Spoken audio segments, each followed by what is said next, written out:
You know, we spend so much of our lives building walls. But what if the most important wall, the one that really divides us, has already been torn down for us? Let's dive into that idea and the totally new kind of space it creates. So let's just start with the feeling that I bet a lot of us can relate to. It's that feeling of just being exhausted. The sheer exhaustion that comes from a life of constantly dividing, competing, and, protecting our own little patch of ground. It's a full-time job. And honestly, it is draining. When you think about it, human history is pretty much one long story of building walls, right? We've built them between nations with giant borders. We built them in societies to create class divisions. We build them between our beliefs. And today, maybe the most common walls are the personal ones we construct around ourselves, all in the name of individualism. And this is where our source material gives us this really striking image. It compares a modern suburban neighborhood, with all the identical houses and perfect fences, to the tents of Meshech, which is a biblical way of saying you feel like a complete outsider, totally alone. It's such a powerful metaphor for that deep loneliness that so many of us feel, even when we're surrounded by people.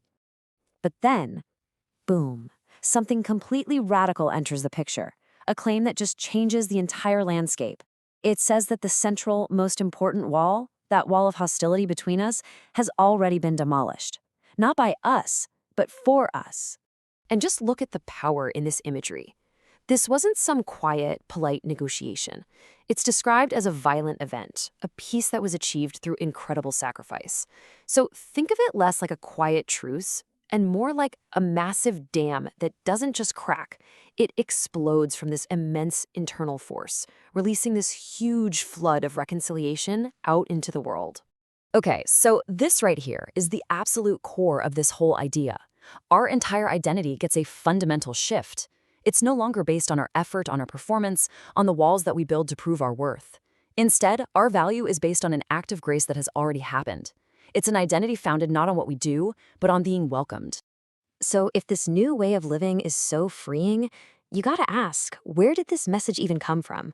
Well, the context behind these words, that makes them even more powerful. There's a really profound paradox here we need to explore. Get this. The man who wrote about this great dividing wall being destroyed, the Apostle Paul, was himself physically walled in. He wrote these words from inside a Roman prison cell. And that tells us something absolutely crucial. This freedom isn't about our physical circumstances. It's a completely new reality that you can experience even when you're literally surrounded by walls. So, if that wall of hostility is gone, what takes its place? A big empty space? Nope. 3 really powerful metaphors are used to describe this new, welcoming space that's created right where the wall used to be. First, the space becomes a family. The image we're given is like being moved from a cold, impersonal orphanage into a warm, welcoming home. People who were once outsiders and strangers are now considered family, like they belong to the very same household. Second, that exact same space becomes a temple. And we're not talking about a building made of stone and mortar. We're talking about a living, breathing structure, a sacred space that's built out of people connecting with each other and with God, becoming a place where heaven and earth actually meet. And third, it becomes a home, a dwelling place. Where the wall once stood to keep people out, there is now a home that's been built specifically to welcome them in.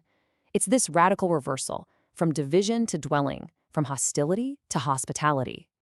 Now, this all sounds pretty incredible, but what does it mean for us, right here, today?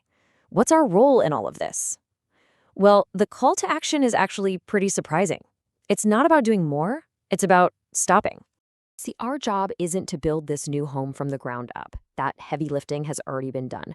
Our role is simply to participate, and that participation often begins with this idea of negative space, the holy act of not doing. It's about choosing to stop our frantic, automatic wall building just for a moment to make room for this new reality to show up. So here's a really concrete way to try this. First, think about one of your go-to wall building habits. Is it that subtle criticism, maybe that us versus them language, or just quiet indifference? Then, for just one day, try to catch yourself right before you do it. And in that moment, just stop. Do nothing. Create a small pocket of silence, a little bit of negative space, right where that wall would have gone up. At the end of the day, this isn't just some abstract idea. It's a real practical invitation to live differently, to stop building start participating, and actually watch our walls get replaced by welcome signs. So the final question is really for you. What wall in your life could be replaced by a welcome?